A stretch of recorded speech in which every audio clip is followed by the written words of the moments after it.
not sure if this is hitting home for you, Sagittarius Risings, but I'm definitely feeling that. All right, These cards are just flying out here. I love our jumpers.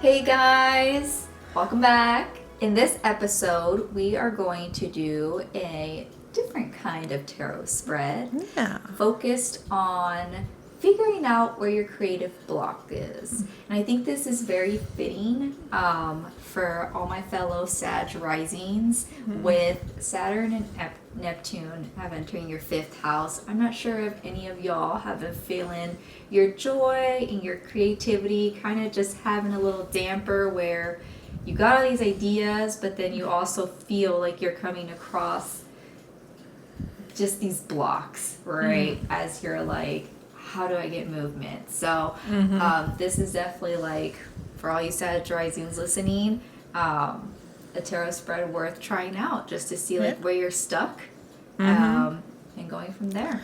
Yeah, and we see, so there's always tarot spreads on Instagram, Pinterest, TikTok, and so let's test them out. So this is not one that we've created. It's one we found online because it came across our feed and we're like, what better way than to test for our Sagittarius risings what creative blocks are happening for you right now. Yes. So I was like, and we can do this in 2 parts. We can do like an overall for everybody, and then we can narrow it down and do one just for you if you want. Ooh, Yeah. okay. So we'll first do one for like all Sagittarius. Let's do it for the masses. Yes. Okay, and even though you Sag risings, the stars are saying there's creative blocks, for those of you who aren't Sag risings, feel free to do this too if you're also feeling uninspired or have any creative blocks. Yeah, definitely not limited to just Sagittarius. But the first card we're going to pull here is, what is the root causing my block? So what is causing our Sagittarius' Oh, block right now? I don't saw that one. Ooh. Okay, so we got our 3 of Wands. So I like to just look at the numerology and like what it is at its core. So Wands are fire. Ooh. So we're we're already in the right place when we talk about our element. Yeah. And then our 3 of Wands, when we talk about fire and tarot, that's all about our drive, our passion, that, desire to like move forward. It could also be romantic relationships sometimes. I think of all of that like fiery stuff that's going on.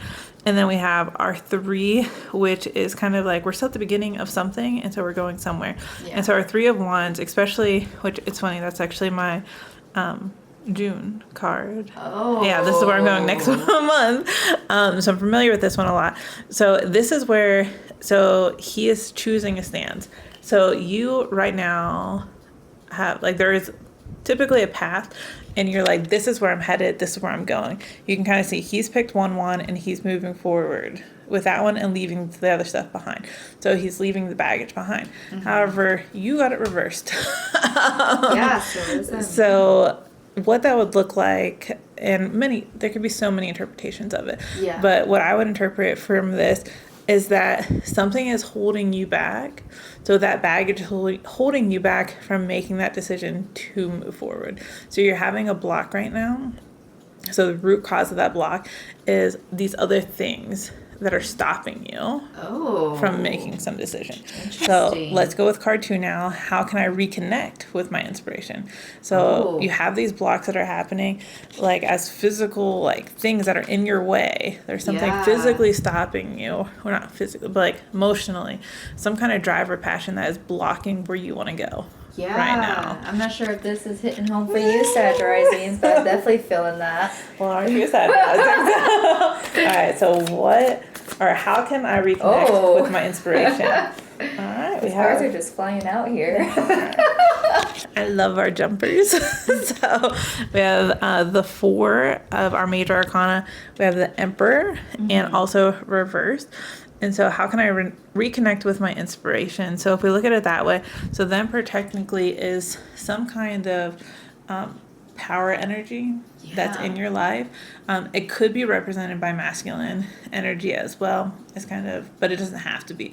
So like 4, so it's kind of funny. 4 is my tarot card because 4 is my number. Yeah. And so it's also my number. So it's kind of that, that strong kind of more like, It's almost like a leader or yeah, authority thank you. That's what I was thinking. Like more Yeah. decisive, more like he knows where he's going, or he understands. He's kind of overlooking everything for Yeah.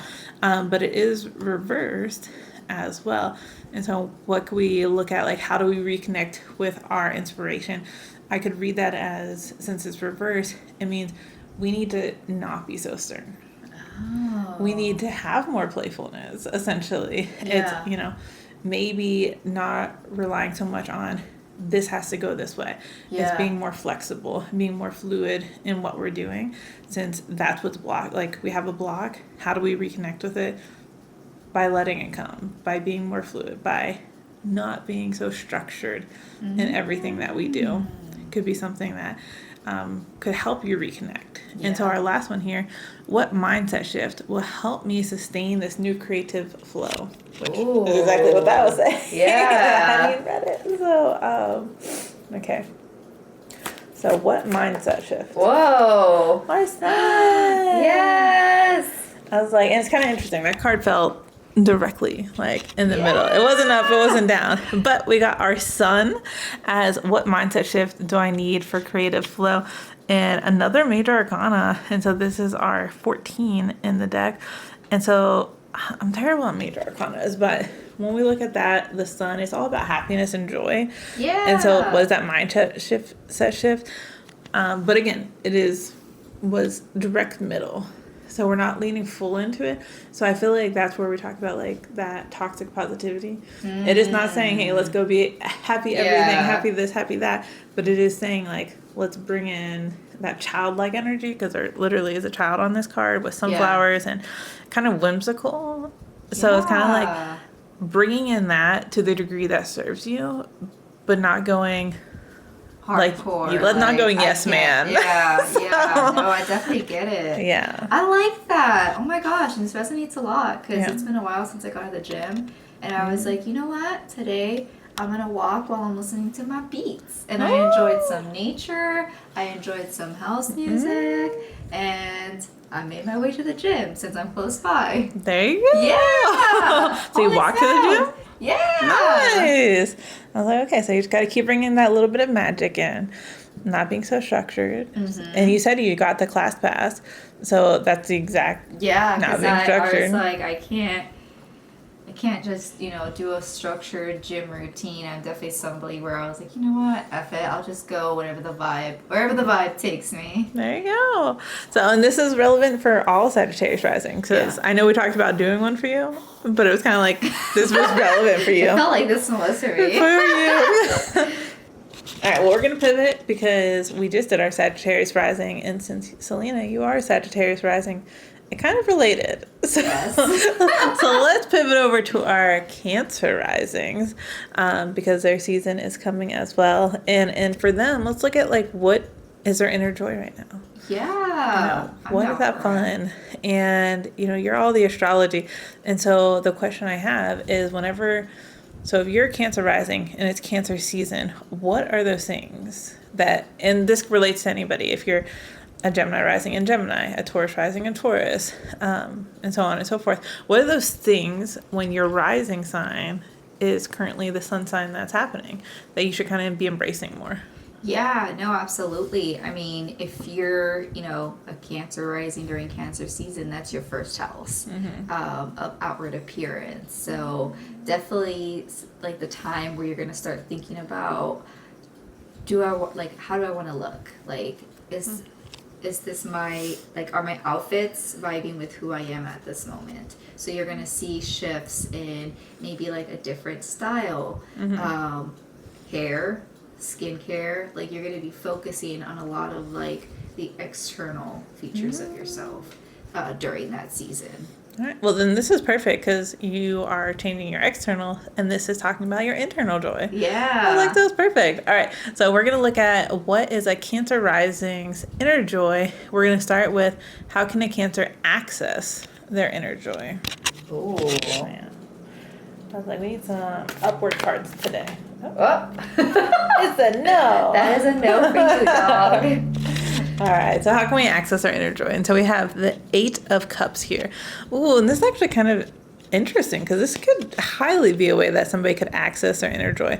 So the 8 of Cups is we're walking away. Mm-hmm. So it could be we're walking away from a friendship, a relationship, because Cups are all about water and emotion. That's our element. And so it's typically a relationship in some way. So potentially leaving behind those people or that thing that is holding you back. And so it is reversed, which means that maybe right now we are conflicted because being with them is also bringing us joy. But by walking away from them, maybe there's joy that we're missing, that we could have be capturing. Yeah. Because that's what the 8 of Cups is all about, is leaving behind something. It could be the past. It could be something that's not serving you anymore. Yeah. Is what you need to leave behind. Could it potentially be like almost like a second chance where, like you said, you're on on the fence, but maybe there's some things where you're like, wait, like this doesn't feel like the full story. I kind of want to see this play out, or kind of want to give it a second chance. Is that what it means on it? Not really. Maybe, but I would read it more as like that's why it's reversed, because you keep giving a second chance. Yeah. Like, and so you need to give it up, so that you can access that inner joy. So something potentially that you keep ruminating on, something that you keep coming back to, and so you're not walking away. Yeah. But if you did walk away, you would capture that inner joy more. Okay, so you heard that, Cancer rising. If you see a crop top at Zara that's not fully calling your name, you better walk away. There you go. Don't second chance it. So our second card that we're going to pull is, how does my inner voice want to be expressed? So that's kind of neat. So how do we want to be expressed, our Cancer risings? Whoa. Ooh. Okay. Ooh. I was like, funny you say that crop top at Zara, because we were just handed a pentacle. All right, so your inner voice wants to be expressed by the Ace of Pentacles. And so your aces, that's the beginning. That's always a spark. That's just like that spark of joy. And our pentacles, that's our earth. And so these are where we're talking about monetary things. It could be possessions, so the worldly possessions and things like that. So the things that are, that Zara cropped off. Yeah. They have a little backward. Yeah, I would say, to me, I'm getting the sense that, like, and it very fitting with the sun being in their first house, where they're bringing that inner to the outer, right? So it seems like they have the energy of, like, let's start investing in external rebuild. Definitely. That could definitely be what they're looking for. That Ace of Pentacles, your inner voice, is wanting you to, like, build up the outer shell. Whether that's physically going and buying something, or going through your closet and getting the things that really are going to express you. Yeah. There's something that you have potentially that you're not currently using. So take it, use it, take the tags off of it, wear the dress, wear the crop top. Things I see like what you're saying. Don't return the dress. But that's our Ace of Pentacles, which is a good one. That's how your inner voice wants to be expressed right now, which relates. And so our last one: how can I make space for my inner joy? Ooh, right. A bigger closet. Is that sounding like? All right. Oh. All right. Ooh. Nice. So how can I make space for my inner joy? Our Knight of Swords. So this is interesting. We have water, earth, and air. And so in our Knight of Swords here, this is our fastest moving sword. Knight. Sorry, our fastest moving knight. Okay. So he is charging fully ahead because he uses his words. Whoa. He has a sharp tongue. He has sharp wit. He is not afraid to back down from a challenge. He's going full throttle at whatever is coming for him. So how can I make space for my inner joy? probably saying it. Yeah. I would affirmations, talking out loud, sharing your joy with other people, and not being afraid that your joy is diminishing somebody else or your joy isn't worthy of something. I think that is how you're going to be able to make space for it. Yeah. By physically talking about it, not backing down from it. That was like the most clear card that you could have got. I'm just like imagining my fellow Cancer risings staring at a mirror, like feeling themselves in their new fit, saying, "Oh yeah, I'm that bad bee." Yes, that's exactly what that's saying. You left somebody, something, or someone, or something. That dress, whatever. You left something behind, got what you needed, and you're not afraid to stop talking about it. Ayo. Like, and that is how Cancer risings, you're gonna find your joy, your inner joy. I was like, I kind of like these spreads. I was like, they're pretty good. And so, all right, well, this we'll have to like post where we found this one. Yeah. But yeah, so